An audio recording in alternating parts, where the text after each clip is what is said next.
بسم اللہ الرحمن الرحیم۔ آج میں اپنا ایک اور ناول اسٹارٹ کرنے جا رہی ہوں جس کا نام ہے بساط خواب۔ تحریر ہے رانیہ صدیقی کی۔ تو آئیے شروع کرتے ہیں اس کو۔ وہ میک اپ روم میں بیٹھی تیندوے کے پرنٹ والے کپڑے پہنے اپنی آنکھوں کو سجا رہی تھی۔ کافی بہتر ہو گئی ہوں میں اس میں بھی، خود کو آئینے میں دیکھ کر مطمئن انداز میں بولی۔ میک اپ کے ذریعے آنکھوں کو مور کے پنکھ کی طرح سجایا تھا جو کہاں اندھیرے میں نمایاں ہوتی۔ میک اپ روم کے ساتھ اٹیچ کمرے سے اس کی دوست بھی کپڑے بدل کر نکلی اور اس کے ساتھ والی کرسی پر بیٹھ گئی۔ تم آج پھر سے لیٹ ہو، انایا مزید بھی کہتی، لیکن اس کے چہرے پر موجود خوشی دیکھ کر خاموش ہو گئی۔ اتنی خوش کیوں ہو انایا؟ جویریہ تو جیسے اسی انتظار میں تھی۔ میں کیا بتاؤں انا، وہ مجھ سے محبت کرتا ہے اور جانتی ہو آج تو اس نے مجھے پرپوز بھی کیا ہے۔ وہ خوشی سے اسے دیکھ کر بتانے لگی اور پھر سے میک اپ میں مشغول ہو گئی۔ کہیں تم اس کی باتوں پہ یقین تو نہیں کر رہی؟ اس نے اپنی اکلوتی دوست کو دیکھا جو کہ پچھلے 3 سالوں سے اس کے ساتھ اس کلب میں کام کر رہی تھی۔ وہ دوسروں جیسا نہیں ہے انا، واقعی وہ مجھے چاہتا ہے۔ میری بات سنو جویریہ، یہاں آ کر ہمیں دیکھنے والے لوگ ہم پر پیسہ تو لٹا سکتے ہیں لیکن ہم سے محبت یا ہماری عزت کبھی بھی نہیں۔ وہ ہمیشہ کی طرح اسے سمجھانے لگی تھی۔ انا میں کہہ رہی ہوں نا، انا جو جلدی کرو، تم لوگ ابھی تک تیار نہیں ہوئے کیا؟ ان کی ایک اور ساتھی نے میک اپ روم کا دروازہ کھول کر کہا تو دونوں نے بات ادھوری چھوڑ دی۔ جویریہ بھی تیار تھی تو وہ دونوں اٹھ کھڑی ہوئیں۔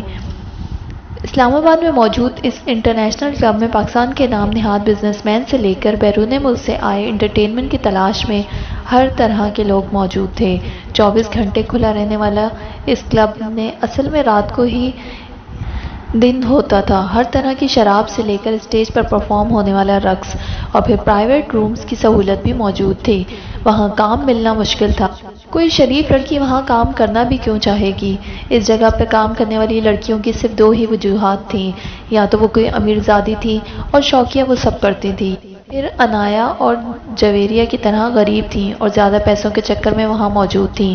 لیکن وہاں کام کرنے کے اپنے فائدے بھی تھے، جیسا کہ اپنی سیلری کے علاوہ ان پر لوٹائے جانے والے پیسوں میں سے تیسرا حصہ ان کا تھا، جو اپنے کسٹمرز کو جتنا خوش کر پاتی اسے دیکھنے والے اس پر اتنا ہی پیسہ لوٹاتے۔ وہاں کام کرنے والوں کو اکثر وہاں ہونے والی پارٹیز میں سے بچا ہوا کھانا لے جانے کی اجازت تھی۔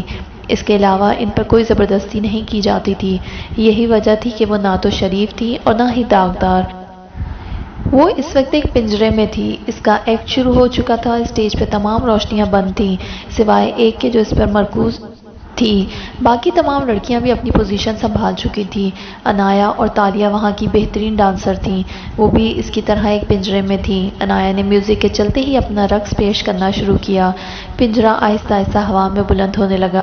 جب وہ 6 سے 7 فٹ ہوا میں بلند ہوا تو وہ دونوں اس کا دروازہ کھول کر قریب موجود پول کو استعمال کرتے ہوئے واپس اسٹیج پر اتر آئیں۔ ناقدین ان پر پیسہ پانی کی طرح بہانے لگے۔ ان کی آنکھیں ان دونوں اور ان کے پیچھے رقص کرتی لڑکیوں پر مرکوز تھیں۔ ایک دوسرے کے کان میں سرگوشی کرتے ہوئے وہ ان کی تعریف کرنے لگے تو کوئی شراب سے لطف اندوز ہوتے ہوئے اس منظر میں مکمل کھوئے ہوئے تھے۔ وہ سب 4 گھنٹے تک مسلسل رقص کرتی رہیں۔ رات 8 سے 12 تک ڈانس کرنے کے بعد اب ان سب کو آدھے گھنٹے کی بریک ملی تھی۔ اس دوران میں وہ سب اپنے پاؤں سہلاتی، میک اپ درست کرتی اور اس کے بعد پھر سے اسٹیج پر ہوتی۔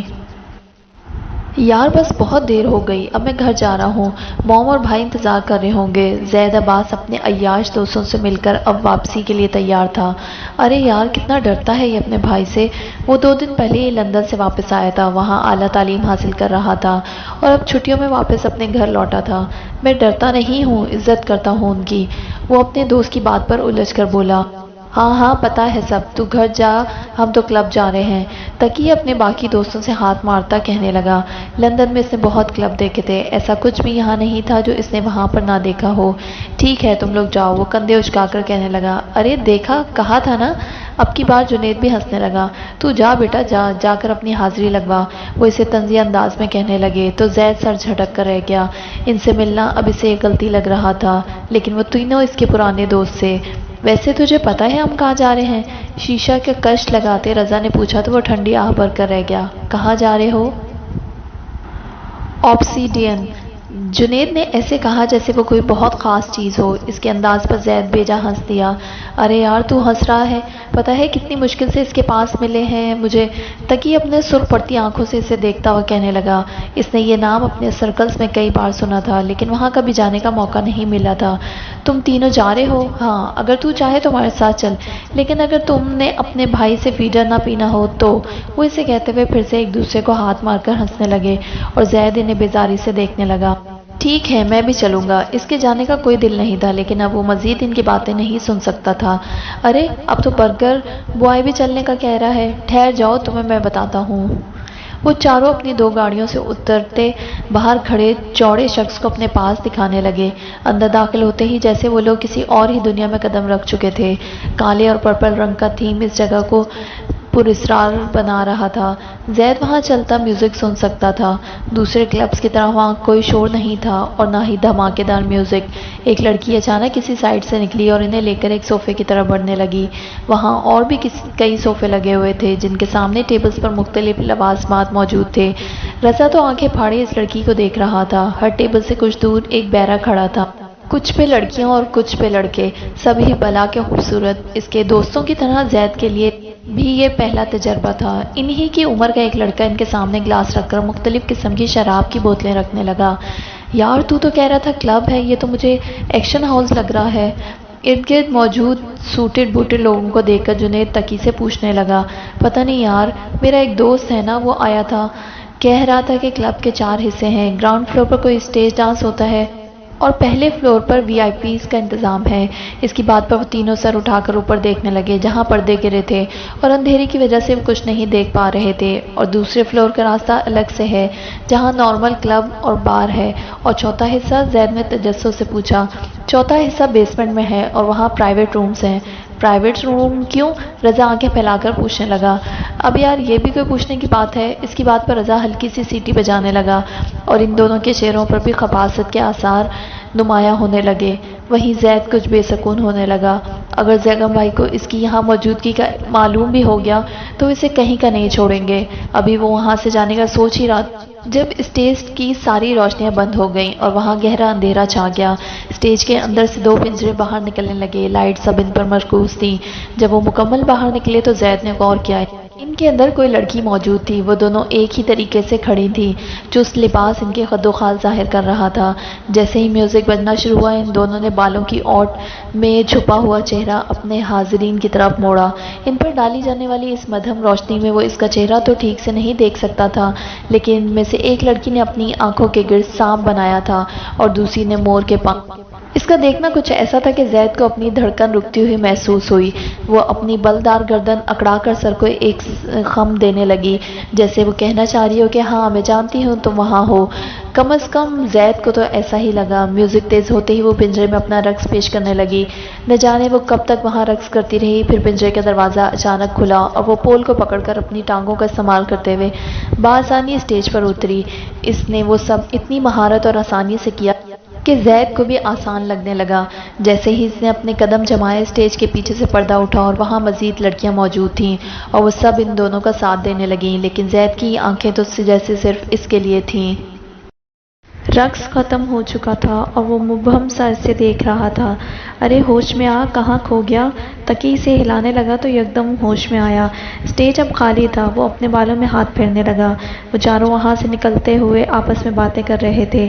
ویسے یار ایک سے بڑھ کر ایک تھیں ساری، جنید نشے میں جھومتے ہوئے کہنے لگا تو رضا نے اس کے کندھے پر ہاتھ مارا جس سے وہ لڑکھڑا گیا۔ واقعی یار، ان میں سے ایک بھی مل جائے تو بات بن جائے، وہ خباثت سے کہنے لگا۔ زید ان کی باتوں پر سر جھٹکتا ٹائم دیکھنے لگا تو رات کے 3 بج رہے تھے۔ اس نے زبان دانتوں تلے دبا لی۔ موبائل بھی گھر چھوڑ آیا تھا۔ ویسے یار مجھے تو وہ ناگن بڑی پسند آئی، تقی نے گاڑی میں بیٹھتے ہوئے کہا، اور زید کو وہ مورنی۔ ہاں ہاں ہاں، جنید بات کر کے خود ہی کہکا لگانے لگا۔ اب ایسی بھی بات نہیں، زید نے اپنا مقدمہ لڑنا چاہا۔ ہاں ہاں، دیکھا تھا تو کیسے اسے دیکھ رہا تھا۔ وہ لڑکی ایک دم پھر سے زید کی آنکھوں کے سامنے گھوم گئی۔ وہ ان تینوں کو نظر انداز کرتا اپنی کار ڈرائیو کرنے لگا۔ جنید بھی اس کے ساتھ تھا۔ جب تک وہ اس کے گھر کے سامنے پہنچا وہ زیادہ شراب پینے کی وجہ سے سو چکا تھا۔ چوکیدار نے اسے گاڑی سے نکالا تو وہ اپنے گھر کی طرف روانہ ہو گیا۔ تم لوگ واپسی کے لیے تیار ہو یا نہیں؟ وہاں کی سیکیورٹی گارڈ میں سے ایک میک اپ روم میں جھانکتے ہوئے پوچھنے لگا، اسے تو موقع چاہیے یہاں جھانکنے کا۔ انایا کی پشت اس کی جانب ہونے کی وجہ سے وہ شکل بنا کر جویریہ کو کہنے لگی، ہاں ہم آ رہے ہیں۔ وہ اسے لے کر اپنا سامان جلدی جلدی سمیٹنے لگی۔ انہیں نکال کر میک اپ روم پر تالا لگا دیا گیا۔ وہ دونوں اپنے کندھے میں بیگ لٹکائے کلب کے پچھلے دروازے سے نکلی اور پیدل چلنے لگیں۔ کچھ لڑکیاں وہاں سے پہلے ہی جا چکی تھیں جبکہ چند پرائیویٹ رومز میں تھیں۔ بس اسٹینڈ کی طرف بڑھتے وہ آپس میں باتیں کرنے لگیں۔ وہاں وہ روز 2 گھنٹے انتظار کرتی تھیں اور پھر 5 بجے آنے والی بس میں سوار ہوتی۔ تم نے آج بہت زبردست پرفارمنس دی۔ پنجروں کا استعمال انہوں نے آج پہلی بار کیا تھا۔ جانتی ہو تالیہ پول سے اترتے ہوئے گرتے گرتے بچی، کیا واقعی؟ تالیہ اس سے کچھ سال بڑی تھی اور اس سے پہلے سے وہاں سے موجود تھی، اس کے علاوہ وہاں کی بہترین رقاصہ بھی۔ مجھے تو پتہ بھی نہیں لگا، پھر کیا ہوا؟ انایا اس سے پوچھنے لگی۔ کچھ نہیں، اس نے خود کو سنبھال لیا۔ لیکن انا، میرے خیال سے تمہاری تنخواہ میں پکا اضافہ ہونے والا ہے، وہ اسٹاپ پر بیٹھتی سے کونی مار کر کہنے لگی۔ اسے ویسے بھی پیسوں کی شدید ضرورت تھی۔ پچھلے ماہ کی تنخواہ اس کی ماں کی مہنگی دوائیوں پر خرچ ہو گئی تھی۔ اگر ایسا ہو جائے تو بہت ہی اچھا ہوگا، وہ ٹھنڈی سانس بھر کر کہنے لگی اور پھر اپنے بازو رگڑنے لگی۔ موسم بدلنے لگا تھا اور اسے سردی لگ رہی تھی۔ یہاں اسے ماہانہ 50,000 ملتا تھا اور وہ پیسے جو ان پر لٹائے جاتے تھے ان کو ملا کر تقریباً 60,000 ہو جاتے تھے۔ میٹرک تعلیم ہونے کی وجہ سے وہ اتنے پیسے کسی اور جگہ سے حاصل نہیں کر سکتی تھی۔ ان میں ہر طرح کے بل، دوسرے اخراجات اور سب سے زیادہ خرچ اس کی ماں کے علاج پر ہی ہوتا تھا۔ جویریہ بارش کے بعد صاف آسمان پر نکلتے چاند کو دیکھ کر گنگنانے لگی۔ اگر ہماری شادی ہو گئی تو میرا بھی اپنا گھر ہوگا، اپنی فیملی۔ مجھے اپنے گھر والوں کا پیٹ پالنے کے لیے لوگوں کی نظروں کا نشانہ نہیں بننا پڑے گا، وہ کھوئی کھوئی سی سے بتانے لگی۔ انایا اپنے گھٹنے تھام کر بیٹھ گئی اور جویریہ کو دیکھنے لگی۔ مجھے نہیں لگتا ہم جیسی لڑکیوں کی دعا قبول ہوتی ہے، لیکن میں پھر بھی تمہارے لیے دعا کروں گی۔ انایا اسے دیکھ کر اس کی دائمی خوشیوں کے لیے دعا کرنے لگی۔ جویریہ اس قدر پر امید دکھتی تھی کہ اسے وہ تنبیہ بھی نہ کر پائی۔ امی آپ نے کچھ کھایا؟ گھر آتے ہی وہ اپنی ماں کے پاس جا بیٹھی جو کہ لیٹی ہوئی تھی۔ کینسر جیسی مہلک بیماری نے ان کو بے حد کمزور کر دیا تھا۔ اس کی خوبصورت ماں اب صرف ہڈیوں کا ڈھانچہ تھی جس پہ چمڑی ڈھلک رہی تھی۔ ہاں ہاں کھا لیا، سمینا نے لیٹے لیٹے مدھم آواز میں کہا۔ تھکاوٹ اور نیند کی وجہ سے وہ اب دوائیاں لے رہی تھی۔ جانتی تھی کہ اس کی ماں جھوٹ کہہ رہی ہے۔ وہ ٹوٹے ہوئے کچن میں گئی اور ایک دن پرانا دلیا پلیٹ میں نکالنے لگی، لیکن وہ خراب ہو چکا تھا۔ ناگواری سے پلیٹ کو واپس رکھا اور دودھ کے ساتھ رس اور دوائیاں رکھ کر اپنی ماں کے پاس لے آئی۔ انہیں زبردستی بٹھا کر وہ کھلایا اور پھر چٹائی پر گر کر سو گئی۔ رات پھر اسے کلب پہنچنا تھا۔ برخودار، ساری رات جاگتے ہو اور پھر دن بھر کو سوتے رہتے ہو، یہ کہاں کا طریقہ ہے؟ نورین بیگم اپنے چھوٹے بیٹے کے چہرے سے لحاف کھینچتے ہوئے کہنے لگیں۔ موم، زید لحاف دوبارہ کھینچتا پھر سے سو گیا۔ ٹھیک ہے، مت جاگو، پھر اپنے بھائی کو بھی جواب دینا۔ کیوں تم اس کے ساتھ وعدہ کرنے کے باوجود آفس نہیں گئے؟ زیگم کا ذکر سنتے ہی اس نے منہ لحاف سے نکالا اور کمرے سے نکلتی اپنی ماں کو دیکھا، پھر بستر چھوڑ کر بھاگا اور فریش ہو کر کمرے سے نکل گیا۔ گھڑی دوپہر کے 12 بجا رہی تھی جب وہ نیچے آیا۔ سمینا بیگم اسے ناشتے کے لیے کہتی رہی لیکن وہ چابیاں گھماتے بھاگ گیا۔ سر، آپ کے بھائی آئے ہیں، 45 سال کے حیدر نے کام کرتے ہوئے زیگم کو اطلاع دی۔ ایک نظر ٹائم کو دیکھ کر وہ انہیں اسے اندر بھیجنے کو کہنے لگا۔ بھائی، I am so sorry. Office کا دروازہ کھولتے ہی اس نے اپنے مخصوص انداز میں دیری کے لیے معافی مانگی۔ مجھے تو لگا تم آؤ گے ہی نہیں، زیگم اسے شانوں سے پکڑتا ہوا کہنے لگا۔ آنا تو تھا ہی، آپ سے وعدہ جو کیا تھا۔ اس کے جواب میں زید مسکراتے ہوئے کہنے لگا، بس ذرا آنکھ دیر سے کھلی۔ اب وہ اپنے بالوں میں انگلیاں پھیرتے ہوئے کہہ رہا تھا، اگر تم رات گھر آ جاتے تو یقیناً وقت پر جاگ جاتے۔ زیگم تیور چڑھاتے ہوئے کہنے لگا، بھائی وہ مزید کچھ بولتا ہے اس سے پہلے زیگم نے ہاتھ اٹھا کر مزید بولنے سے اسے روک دیا۔ تم چھٹیاں گزارنے آئے ہو تو ٹھیک ہے، انجوائے کرو، لیکن اپنے ان اوباش دوستوں کے ساتھ نہیں، ورنہ میں تمہیں اگلی فلائٹ سے روانہ کر دوں گا۔ اپنے سے 12 سال چھوٹے زید کو اس نے ایک باپ کی طرح پالا تھا۔ جب وہ 20 سال کا تھا، عباس صاحب اچانک دل کے دورے کی وجہ سے گزر گئے۔ اس وقت تمام ذمہ داری اس کے کندھوں پر آ گئی۔ عباس صاحب کے بزنس پارٹنر کسی مگرمچھ کی طرح اپنے منہ کھولے ہوئے تھے کہ کب زیگم کسی غلطی کا مرتکب ٹھہرے اور کب وہ ناتجربہ کاری کا کہہ کر عباس کے شیئرز پر بھی قبضہ جما لے۔ زید تو اس وقت صرف 8 سال کا تھا اور سمینہ بیگم تو اپنے شوہر کی اس اچانک موت پر نڈھال تھیں۔ اس کڑے وقت میں جن کو ان کا مددگار بننا چاہیے تھا وہ لوگ تو ان کی ناکامیابی کی دعا کر رہے تھے۔ پہلے دن جب وہ اپنے باپ کے غم میں چور آفس جا رہا تھا تو اس کے چاچو اور باقی شیئرز ہولڈرز نے اسے کوڑیوں کے دام اپنا حصہ انہیں بیچنے کے لیے کہا۔ وہ دن اس کی آنکھیں کھول گیا۔ وہ جن سے امیدیں لگائے تھا وہ اسے کھانے کو تھے۔ عباس صاحب کے ساتھ وہ اکثر آفس آتا تھا اور کافی معاملات سمجھتا تھا۔ شاید اس کے بابا کو پتا تھا کہ وہ سب لالچی ہیں۔ ان سب کی امید کو خاک میں ملاتے زیگم نے اپنے باپ کی جگہ کو سنبھال لیا۔ اسی وجہ سے اسے اپنی بزنس کی پڑھائی کو بھی ادھورا چھوڑنا پڑا۔ آج 15 سال بعد وہ اس کمپنی کا سی ای او تھا اور کمپنی کے 70% شیئرز اس کے تھے۔ عباس صاحب کی موت سے وہ خود تو تعلیم جاری نہ رکھ پایا لیکن اس نے زید کو اعلیٰ تعلیم کے لیے لندن بھیج دیا۔ یہی وجہ تھی کہ زید اس کی عزت اپنے باپ کی طرح کرتا تھا۔ کہاں گم ہو گئے؟ اس نے زید کو کھوئے ہوئے دیکھا تو چٹکی بجا کر کہنے لگا۔ زید جو اس مور کی آنکھوں والی کے خیالات میں کھو گیا تھا ایک دم ہوش میں آیا۔ کچھ بھی نہیں بھائی، اور جیسا آپ کہیں میں ان سے نہیں ملوں گا، وہ رولنگ چیئر سے ٹیک لگاتے ہوئے کہنے لگا۔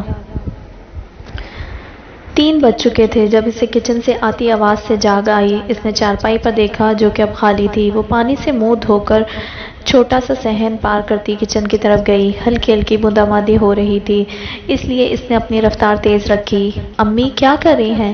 میں تمہارے لیے کچھ بنانے آئی تھی، آپ جا کر بیٹھے، میں خود ہی بنا لوں گی۔ وہ ان کے نازک جسم کو سہارا دیتی واپس لے آئی۔ کچن خالی ہے، اس کی ماں مری ہوئی آواز میں کہنے لگی۔ جی میں جا رہی ہوں سودا لینے، ابھی آ جاؤں گی، آپ یہیں رہنا۔ وہ بڑی سی چادر اوڑھ کر چپل پہن کر وہاں سے چل دی۔ اس کی ماں کے علاوہ وہاں کوئی نہ جانتا تھا کہ اس کے کام کی نوعیت کیا ہے۔ کبھی اس کی والدہ بھی خوبصورت تھی، محبت کی شادی کی تھی انہوں نے جس سے والدین جان کے درپے ہو گئے۔ انایا کے والد یاسر اسے اسلام آباد لے آئے کیونکہ ان کے گھر والوں نے بھی انہیں پناہ دینے سے انکار کر دیا۔ کچھ سال تو ٹھیک گزر گئے اور پھر انایا کی پیدائش کے بعد انہیں گھر کی یاد ستانے لگی۔ ان کی محبت کا اختتام بھی دوسروں کی طرح ہوا۔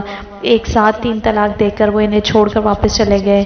اس کی ماں ایک چھوٹی بچی کے ساتھ اکیلی رہ گئی لیکن انیکا نے حالات کا مقابلہ بہادری سے کیا۔ شاید یہی وجہ تھی کہ آج وہ حالات کا سامنا اسی بہادری سے کر رہی تھی۔ گلی کے کونے پر موجود اسفند بھائی کی دکان میں داخل ہوتے ہی وہ تھوڑی سی دال خریدنے لگی۔ مہینہ ختم ہونے کو تھا، اس کی سیلری بھی نہیں آئی تھی اس لیے وہ کافی احتیاط سے کام لے رہی تھی۔ تھوڑی سی دال لے کر واپس آ گئی اور اس کا شوربہ بنا کر اپنی ماں کو پلانے لگی۔ ایک کے بعد ایک دن گزر رہا تھا لیکن زید ہر لمحے کے ساتھ اس لڑکی کو پہلے سے زیادہ سوچنے لگا تھا۔ اپنے دل میں وہ اس لڑکی کو ساحرہ کے نام سے مخاطب کرنے لگا تھا۔ گزشتہ رات تو وہ باقاعدہ اس کے خواب میں آئی تھی اور اب وہ اپنے کمرے میں بیٹھا اسے سوچ رہا تھا۔ کچھ سوچ کر اس نے گاڑی کی چابی اٹھائی اور وہاں سے چل دیا۔ انا جب کچھ دیر بعد تک جویریہ کچھ نہ بولی تو اس نے میک اپ چھوڑ کر اسے دیکھا۔ اب بول بھی، میں نے شادی کر لی۔ کیا؟ انایا تو حیرت کا مجسمہ بنی اسے دیکھ رہی تھی۔ تم نے شادی کر لی اور بتایا بھی نہیں؟ یار سب کچھ اچانک سے ہوا، اس کے گھر والے نہیں مانے تو ہم نے کورٹ میرج کر لی۔ آج میرا یہاں آخری دن ہے۔ اوہ، وہ اس سے زیادہ اور کیا کہتی؟ بس وہ یہی دعا کر سکتی تھی کہ واقعی وہ شخص اس سے محبت کرتا ہو۔ تم مجھے بھول تو نہیں جاؤ گی؟ انایا اس کا ہاتھ تھام کر کہنے لگی۔ ارے نہیں پگلی، ہم رابطے میں رہیں گے نا، میں تمہارے لیے خوش ہوں۔ تالیہ بھی اس وقت میک اپ روم میں موجود انہیں دیکھ رہی تھی۔ اب بس کرو، کب تک کرو گی یہ ڈرامہ؟ مجھے تو الٹی ہونے لگی۔ وہ عجیب آوازیں نکال کر کہنے لگی۔ تبھی تم سے ایسی بدبو آتی رہتی ہے۔ انایا بھی کہاں خاموش رہنے والی تھی۔ تم آخر 2 اسٹیپ کیا سیکھ لیے، خود کو کیا سمجھنے لگی ہو؟ مورنی، وہ اپنے ہاتھوں کے پنکھ لگاتی جھومنے لگی۔ جو بھی سمجھو، رہو گی تو تم اس گندی نالی کی پیداوار۔ تالیہ نے ہمیشہ کی طرح اسے اس کی غربت کا طعنہ دیا۔ جانتی ہو تالیہ، ایک دن میں تمہیں نگل جاؤں گی، بالکل جیسے مور سانپ کو۔ اسے بہت مشکل اور مہنگے پاس کے بعد اندر جانے کی اجازت ملی۔ جب وہ پہنچا تو اس کا رقص جاری تھا۔ زید کو اپنی دھڑکن تیز ہوتی محسوس ہوئی۔ آج وہ چست کالے رنگ کے لباس میں تھی، آنکھوں پر وہی میک اپ، لیکن آج وہ پول ڈانس کر رہی تھی۔ وہ صوفے پر بیٹھ گیا، بیرا اس کی طرف بڑھا تو اس نے اسے اشارے سے دور رہنے کا کہا۔ وہ سر جھکاتا اپنی جگہ چلا گیا۔ شاید اس کی یہی ذہنی کیفیت اب ختم ہو جائے۔ وہ صبح کے 3 بجے تک وہاں بیٹھا رہا۔ جب واپسی کے لیے کھڑا ہوا تو کسی کو وہاں کے مینیجر سے بات کرتے دیکھا۔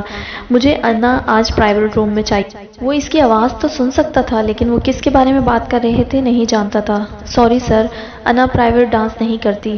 لیکن تالیہ، میں نے کہا نا مجھے انا ہی چاہیے، اس شخص نے اپنی بات پر زور دے کر کہا۔ اسے جتنے پیسے چاہیے میں دوں گا لیکن مجھے آج وہ پرائیویٹ روم میں چاہیے۔ جاؤ اس سے جا کر کہہ دو۔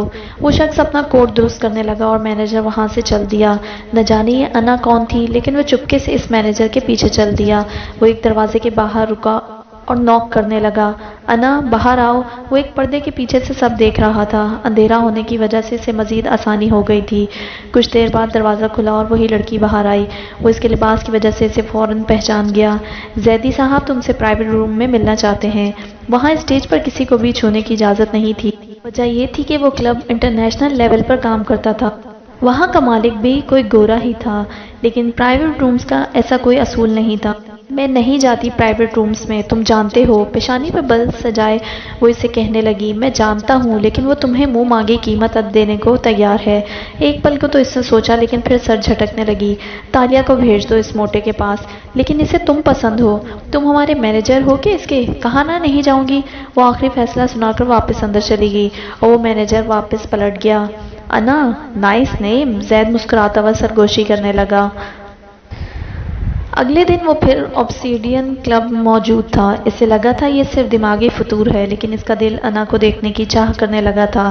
آج جب اس نے وہاں موجود اپنے جیسے دوسرے لوگوں کو دیکھا تو اس کی نسیں پھولنے لگی۔ وہ جو اسے جانتی بھی نہیں تھی، زید اس پہ یوں دوسروں کی نظروں سے غصے میں آنے لگا تھا۔ آج وہ بہت تھک گئی تھی اور واپسی بھی اکیلی گئی تھی۔ رات کے 3 بجے اکیلے بس اسٹینڈ تک جانا اور پھر وہاں 2 گھنٹے بس کا انتظار کرنا، یہ سب آج بہت خوفناک لگ رہا تھا۔ جویریہ اس سے پہلے اسٹاپ پر اتر جاتی تھی، اسی وجہ سے اس نے کبھی خوف محسوس نہیں کیا، لیکن اب چونکہ وہ کلب کی نوکری چھوڑ چکی تھی تو اسے یہ کام اکیلے ہی کرنا تھا۔ مینیجر سے مزید 2 گھنٹے رکنے کی درخواست کی لیکن اس نے صاف لفظوں میں کہا کہ اس کے لیے بیسمنٹ میں پرائیویٹ رومز میں جانا ہوگا۔ وہ اپنے ناخن چھپانے لگی، یہ گندی عادت وہ آج تک نہیں چھوڑ پائی تھی۔ بیسمنٹ تو وہ کسی صورت نہیں جانے والی تھی اور گراؤنڈ فلور لاک کیا جا چکا تھا۔ وہاں کلب آنے والے لوگ اب اس بڑی سی چادر والی لڑکی کو عجیب نظروں سے دیکھ رہے تھے۔ کون پہچانتا تھا کہ وہ وہی انا ہے جس کے رقص کے وہ دیوانے ہیں؟ وہ کچھ سوچ کر بلڈنگ کے پارکنگ ایریا میں چلی گئی اور وہاں موجود آخری گاڑی کی طرف چل دی، پھر ٹیک لگا کر وہاں چھپ کر بیٹھ گئی۔ کم از کم وہاں وہ لوگوں کی نظروں سے اوجھل تھی۔ جب بھی کوئی پارکنگ ایریا آتا اس کا دل زور سے دھڑکنے لگتا، کہیں کوئی اس کی سمت نہ آ جائے، لیکن پھر فاصلے سے آتی گاڑی کی آواز سن کر پرسکون ہو جاتی۔ سردی کی وجہ سے وہ اپنا بیگ زور سے دبائے ہوئے تھی، کم از کم بس اسٹینڈ کی نسبت وہاں اوجھل تھی، اور اگر اس سے کسی نے بدتمیزی کی تو وہ چلا کر کسی کو بلا لیتی۔ تمہارا کب تک ارادہ ہے میری گاڑی کے پاس چھپ کر بیٹھنے کا؟ اچانک کسی کی آواز پر اس نے گردن موڑی۔ انایا نے اسے پیروں سے دیکھنا شروع کیا اور چہرے پر اپنی نظر کو روکا۔ وہ کب وہاں آیا اسے پتہ بھی نہیں چلا تھا۔ نیم روشنی میں وہ اسے ٹھیک سے دیکھ بھی نہیں پائی تھی، ویسے بھی اس کا چہرہ انایا کی طرف تھا جہاں اندھیرا تھا۔ وہ کم از کم 6 فٹ کا تو تھا اور تقریباً اسی کی عمر کا۔ زید کب سے اسے وہاں بیٹھا دیکھ رہا تھا۔ جب اسے مزید برداشت نہ ہوا تو وہ اس کی طرف آ گیا۔ اور کتنا پوسٹ مارٹم کرو گی میرا؟ وہ اس کی نظریں خود پر پا کر بولا۔ تمہاری گاڑی میرے سامنے کھڑی ہے، میں اس کے پیچھے نہیں۔ وہ بے رخی سے کہہ کر چہرہ موڑ گئی۔ زید اس سے بات کرنا چاہتا تھا، دکھنے میں تو وہ اب کسی کو بھی دھوکہ دے سکتی تھی، کہاں وہ ساحرہ اور کہاں یہ چادر میں دبکی لڑکی۔ ویسے میرا نام زید ہے، وہ اس سے بات کرنے کی کوشش دہرانے لگا۔ تم یہاں کیوں بیٹھی ہو؟ گھر نہیں جانا؟ دیکھو مسٹر، تمہیں یہاں رہنا ہے تو رہو، جانا ہے تو جاؤ، مجھ سے فری ہونے کی ضرورت نہیں۔ وہ کٹے ہوئے لہجے میں بولی۔ تو ٹھیک ہے، میں بھی یہی ہوں۔ وہ چھلانگ لگاتا بونٹ پر چڑھ کر بیٹھ گیا اور اسے دیکھنے لگا۔ وہ 20-21 سالہ لڑکی اب اس کے لیے ایک معمہ بن گئی تھی۔ انایا مسلسل اس کی نظریں خود پر محسوس کر رہی تھی۔ اس نے 1-2 بار اسے گھورا لیکن وہ پھر بھی اسے دیکھ رہا تھا۔ آخر وہ اٹھ کھڑی ہوئی اور وہاں سے نکلنے لگی۔ اگر وہ آہستہ آہستہ چلتی تو وقت کے قریب وہاں پہنچ جاتی۔ زید نے اسے وہاں سے نکلتے ہوئے دیکھا اور پھر گاڑی سے اتر کر اس میں بیٹھا اور اسے سٹارٹ کرنے لگا۔ کیا لفٹ چاہیے آپ کو؟ وہ اس کے ساتھ سست روی سے کار ڈرائیو کرتا کہنے لگا۔ نہیں، آپ پیدل تھک جائیں گی۔ انا نے اسے پھر سے گھورا۔ مسئلہ کیا ہے؟ مسئلہ یہ ہے کہ میں آپ کو جاننا چاہتا ہوں انا۔ اسے انا پکارنے پر وہ طنزیہ مسکرائی تھی۔ اوہ، تو یہ بات ہے، تمہاری دال نہیں گلنے والی، اپنا وقت ضائع مت کرو۔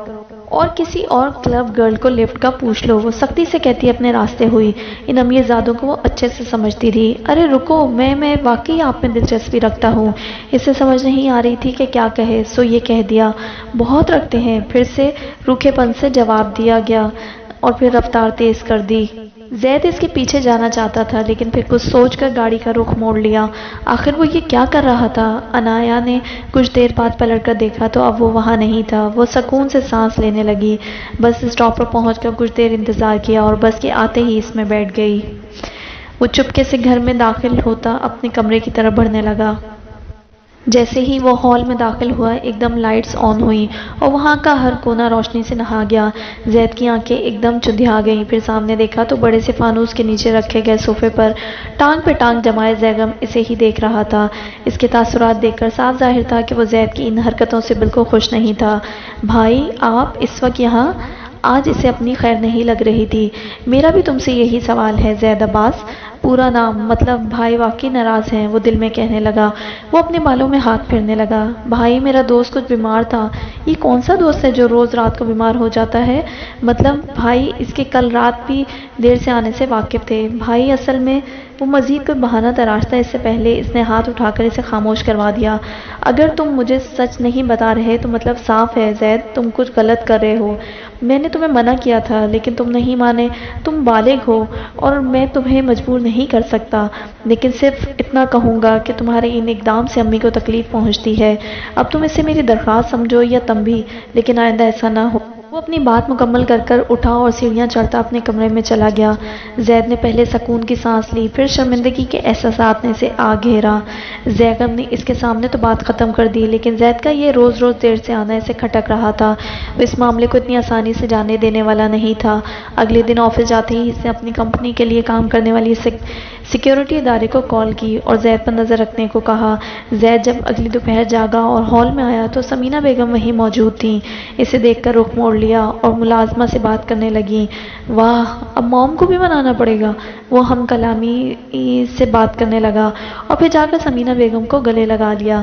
جب وہ تب بھی نہیں مانی تو اس نے انہیں ٹانگوں سے پکڑا اور ہوا میں بلند کر دیا، جس پر وہ اسے ڈانٹنے لگیں اور کچھ دیر بعد ہنسنے لگیں۔ اگلے ایک ہفتے تک زید نے خود کو انا کی سوچ سے بچا کر رکھا۔ یہ کیسا فطور تھا جو اس کے ذہن میں بیٹھ گیا تھا؟ وہ اپنے بیڈ پر لیٹا ریموٹ سے کبھی لائٹس چلاتا اور کبھی بجھاتا۔ کہیں مجھے اس سے محبت تو نہیں ہو گئی؟ نہیں، یہ کیسے ہو سکتا ہے؟ وہ تو ایک کلب ڈانسر ہے، ایسی لڑکی سے مجھے کبھی محبت نہیں ہو سکتی۔ لیکن وہ میرے اعصاب پر کیوں چھائی ہوئی ہے؟ وہ جتنا اسے سوچتا اتنا ہی جھنجھلا جاتا۔ گھڑی رات کا 1 بجا رہی تھی۔ کچھ سوچ کر اس نے گاڑی کی چابیاں اٹھائی اور وہاں سے چل دیا۔ عنایہ اپنی پرفارمنس کر کے ابھی میک اپ روم میں آئی تھی، باقیوں کی طرح وہ بھی اپنے پاؤں دبا رہی تھی۔ تبھی ان کی ہیڈ وہاں داخل ہوئی اور عنایہ کو بلانے لگی۔ انا تم سے کوئی ملنا چاہتا ہے۔ وہ اتنا کہہ کر ہی واپس چل دی لیکن اس کا منہ پھول گیا۔ اس نے کمر کے ساتھ باندھی ہوئی بلی کی دم اور سر سے کان ہٹایا اور باہر چل دی۔ یقیناً کوئی نیا فین ہوگا۔ وہ میڈم کے پیچھے چلتی سائڈ روم میں آ گئی۔ باقی جگہوں کی طرح وہ بھی تاریک تھا۔ وہاں کھڑے شخص کو دیکھ کر وہ ایک دم چونکی۔ یہ تو وہی گاڑی والا تھا۔ انا میں زید ہوں، جانتی ہوں، وہ مسکراتے ہوئے کہنے لگی۔ کلب کے اندر انہیں کسی سے بدتمیزی کرنے کی اجازت نہیں تھی، ورنہ ان کا کلب کیسے چلتا اور اسے پیسے کہاں سے ملتے؟ تو آپ کو میں یاد ہوں؟ اس کا بدلا ہوا انداز دیکھ کر زید کو مزید ہمت ملی۔ جی بالکل، بھلا آپ کو کوئی اتنی آسانی سے بھول سکتا ہے؟ وہ اپنی جھوٹی مسکان چہرے پر بکھیر کر کہنے لگی۔ زید نے اس سے کچھ منٹ ملنے کے لیے ایک بڑی رقم وہاں کے مینیجر کو دی تھی اور اب وہ اس کے سامنے تھی تو وہ کچھ سمجھ نہیں پا رہا تھا کہ کیا کہے۔ آپ بیٹھیں پلیز، وہ صوفے پہ اشارہ کرتے ہوئے کہنے لگا تو وہ ایک سائڈ پر بیٹھ گئی۔ آپ کچھ پئیں گی؟ سامنے پڑی شراب کی بوتلوں کی طرف اشارہ کرتے کہنے لگا۔ نہیں، وہ اب ضد ہو رہی تھی۔ وہ انتظار میں تھی کہ وہ جلدی اپنی بات مکمل کرے اور وہ اس کے جواب میں نرم لہجے میں انکار کرے اور وہاں سے جائے، لیکن وہ شخص بار بار ہاتھ بالوں میں پھیر رہا تھا۔ وہ ہنسی روکنے کے لیے اپنے ہونٹ دانتوں تلے دبانے لگی۔ دیکھیں، میں نے جب سے آپ کو دیکھا ہے میں آپ کو ہی سوچتا رہتا ہوں۔ مجھے کچھ سمجھ نہیں آ رہا، یہ سب میں پہلی بار محسوس کر رہا ہوں۔ اس کے چہرے پر الجھن واضح تھی۔ لگتا ہے آپ یہاں نئے آئے ہیں۔ اس کی بات پر زید نے نظریں اٹھا کر عنایہ کو دیکھا۔ میں پہلے 3 بار آ چکا ہوں اور اتنے میں آپ کا اسیر ہو گیا ہوں۔ کچھ دن بعد محبت کا دعویٰ بھی ہوگا، وہ سوچ کر رہ گئی۔ وہ کچھ کہنے لگا تھا کہ میڈم ذل نشین وہاں واپس آ گئیں۔ عنایا اشارہ سمجھتی اٹھ کھڑی ہوئی۔ میں اب چلتی ہوں، امید ہے آپ کل پھر مجھے دیکھنے آئیں گے، وہ ایک ادا سے کہتی وہاں سے چل دی۔ اس کے سامنے اس وقت چند تصاویر موجود تھیں جن میں اندھیرے کے باوجود وہ اپنے بھائی کو دیکھ سکتا تھا۔ یہ کون سی جگہ ہے؟ وہ اپنے سامنے بیٹھے شخص سے پوچھنے لگا جو کہ آرام سے کافی کے مزے لے رہا تھا۔ آبسیڈین کلب، کافی مشہور جگہ ہے یہ تو عمرہ میں۔ وہ اسے جانچتی نظروں سے دیکھتا کہنے لگا۔ زیگم اپنی پیشانی پر انگلیاں پھیرنے لگا۔ زیگم صاحب آپ اتنا پریشان کیوں ہوتے ہیں؟ اس عمر میں تو لڑکے جاتے ہی ہیں ایسی جگہوں پر۔ وہ اس کی پریشانی کو دیکھ کر کہنے لگا، لیکن وہ اس وقت کسی گہری سوچ میں تھا۔ میری ماں نے تو انجوائے کرنے دے بچے کو۔ اس کی بات ختم ہونے پر زیگم نے اپنی نظروں کا زاویہ بدلا اور سخت نگاہوں سے اسے دیکھنے لگا۔ مشورے کے لیے آپ کا بہت شکریہ، آپ کی فیس آپ کے اکاؤنٹ میں منتقل کر دی جائے گی، لیکن میں چاہتا ہوں آپ مسلسل اس پر نظر رکھیں۔ وہ تصویریں واپس کرتا کہنے لگا، لیکن کیوں؟ میں جاننا چاہتا ہوں ایسی کون سی وجہ ہے جو اسے روزانہ اپنی طرف کھینچتی ہے۔ اب اگر آپ کو برا نہ لگے تو مجھے کچھ کام ہے۔ وہ آفس کے دروازے کی طرف اشارہ کرتے ہوئے کہنے لگا، جس پہ مقابل نے وہ تصویریں فائل میں رکھیں اور اٹھ کر باہر چلا گیا۔ اس کے جاتے ہی زیگم نے اپنا سر سیٹ سے ٹکا لیا اور آنکھیں موند لیں۔ انا میری بچی، آئی امی۔ وہ ہنڈیا چھوٹی کمرے کی طرف بھاگی جہاں اس کی ماں درد سے کراہ رہی تھی۔ سارا جسم تکلیف سے ٹوٹ رہا تھا۔ وہ چارپائی سے آدھی نیچے لٹک رہی تھی۔ امی کیا ہوا آپ کو؟ وہ ان کے سر کے نیچے ہاتھ رکھ کر دوبارہ چارپائی پر کرنے لگی، لیکن وہ بری طرح تڑپ رہی تھی۔ وہ پانی اور دوائیاں لے کر لوٹی اور انہیں زبردستی کھلانے لگی۔ ان کی طبیعت روز بروز بگڑ رہی تھی اور وہ کچھ بھی نہیں کر پا رہی تھی۔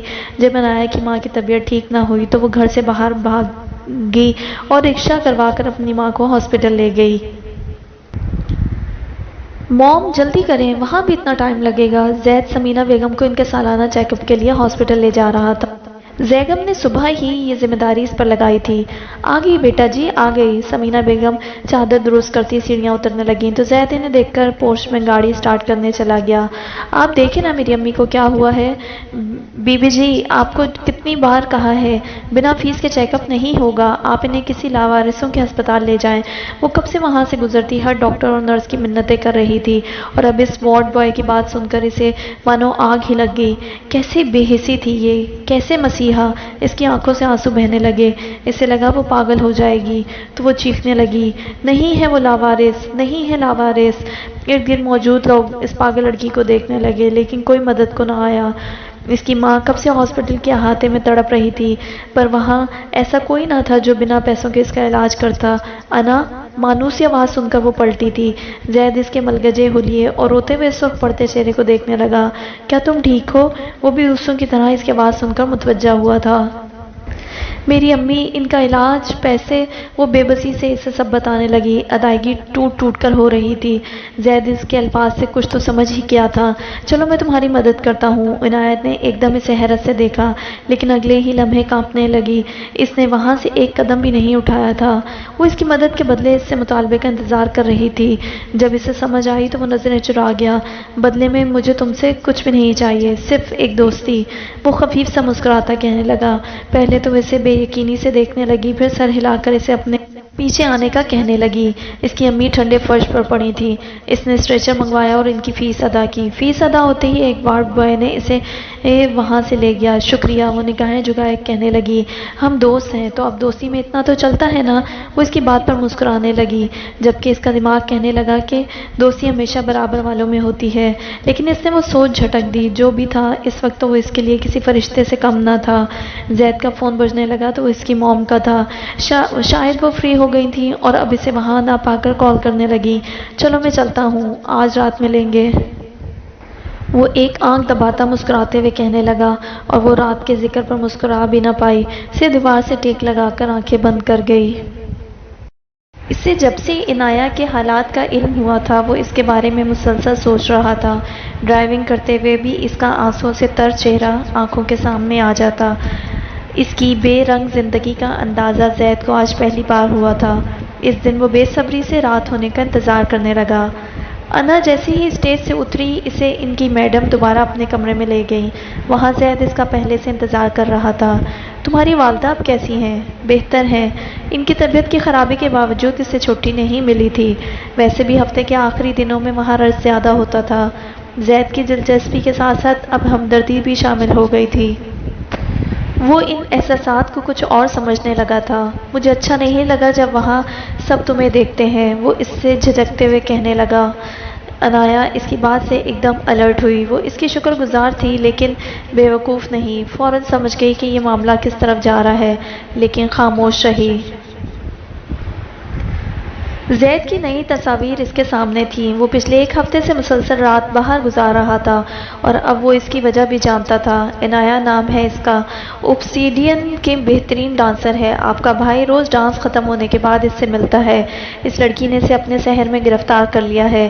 ایک کے بعد ایک تصویر، ہر تصویر میں وہ اسے دیکھ رہا تھا۔ یہ کہاں کی تصویر ہے؟ وہ ایک تصویر دیکھ کر پوچھنے لگا جس میں اس لڑکی کی تصویر واضح تھی اور وہ چادر اوڑھے زید کے قریب کھڑی تھی۔ مقابل میں بیٹھے اس شخص نے ایک نظر اس تصویر کو دیکھا اور مسکرانے لگا۔ ہاسپٹل کی ہے، آپ کے بھائی نے اس کی ماں کا علاج کروایا تھا۔ زیغم نے اس لڑکی کو نفرت سے دیکھا اور تصویر پھینک کر اب مقابل کو دیکھنے لگا۔ تم نے اچھا کام کیا۔ زید کو کوئی شک تو نہیں ہوا؟ بالکل نہیں، انہیں اس لڑکی کے سامنے کچھ دکھتا ہی نہیں۔ ہاں لیکن کلب میں یوں چھپ کر تصاویر لینا کافی مشکل تھا۔ گھبراؤ نہیں، تمہیں تمہاری چاہت سے زیادہ نوازا جائے گا۔ وہ اس مغروض شخص کا اشارہ سمجھ کر اٹھنے لگا۔ دوبارہ ضرورت ہوئی تو مجھے یاد کیجیے گا، میں آپ کے لیے ہمیشہ حاضر ہوں۔ زیغم نے اس کی بات پر سر اس بات میں ہلا دیا۔ وہ اپنے بھائی کو اپنی زندگی یوں برباد کرتے نہیں دیکھ سکتا تھا۔ وہ کافی دنوں سے یہ سوچ رہا تھا اور آج عنایہ سے اپنی محبت کا اقرار کرنے کا ارادہ رکھتا تھا۔ کتنا غصہ آتا تھا اسے رقص کرتے دیکھ کر، وہ اسے اس سب سے دور لے جانا چاہتا تھا۔ عنایہ جیسے ہی وہاں آئی وہ صوفے سے اٹھ کھڑا ہوا۔ انا میں تم سے کچھ بات کرنا چاہتا ہوں۔ زید، میں نے کتنی بار کہا ہے روز روز مت ملا کرو مجھ سے۔ وہ ایک اچھا لڑکا تھا اور وہ ایک بری لڑکی تھی۔ انا میں تم سے محبت کرنے لگا ہوں۔ مزید کچھ کہنے والی عنایہ کا منہ ایک دم بند ہوا۔ وہ جانتی تھی کہ ان ملاقات کا اختتام اسی بات پر ہوگا۔ دیکھو انا، مجھے بالکل بھی اچھا نہیں لگتا کہ تم ان غلیظ لوگوں کو دکھو۔ انا، مجھے بالکل بھی اچھا نہیں لگتا کہ تم ان کے سامنے خود کو پیش کرو۔ اس کی بات پر وہ دانت پیسنے لگی۔ وہ تو ایسے کہہ رہا تھا جیسے وہ یہ سب خوشی سے کرتی ہو۔ زید نے اپنے سامنے کھڑی اس لڑکی کو اس نہایت چست لباس میں دیکھا جس سے اس کی نسوانیت عریاں ہو رہی تھی۔ اس نے عنایہ سے ایک دم نظریں پھیری جیسے کہ اس کا سراپا ناقابل برداشت تھا، اور وہ لمحہ عنایہ کے ذہن میں اپنا اثر چھوڑتا ہوا چلا گیا۔ تم مجھے پسند کرتے ہو؟ اس کی بات پر وہ پلٹا۔ چاہتے ہو کہ میں یہ کام چھوڑ دوں اور پھر تم میرا خرچ اٹھانا چاہو گے؟ اس کے بعد میں خود کو تم پر انحصار پاؤں گی اور شکر گزار بھی۔ اس کے لہجے میں تبدیلی زید نے بخوبی محسوس کی۔ پھر تمہاری فیملی کو پتہ چلے گا اور وہ تمہارے خلاف ہو جائیں گے۔ وہ اب صوفے پر بیٹھتی اسے بتانے لگی۔ زید نے کچھ کہنا چاہا لیکن وہ جلدی سے آگے بولنے لگی۔ تم مجھ سے کورٹ میرج کرو گے اور ہم کہیں کرائے پر رہنے لگیں گے۔ اس کے خوبصورت چہرے پر اب طنزیہ مسکراہٹ پھیلنے لگی کیونکہ وہ دونوں جانتے تھے کہ یہ سب سچ ہے۔ پھر تمہیں اپنی تمام تر عیاشی جو کہ دوسروں کی محنت پر کرتے ہو وہ سب چھوڑ کر خود جاب ڈھونڈنی ہوگی۔ وہ اٹھ کر اس کے قریب آ کھڑی ہوئی۔ اب اس کا لہجہ نرم ہو گیا تھا لیکن باتیں تلخ۔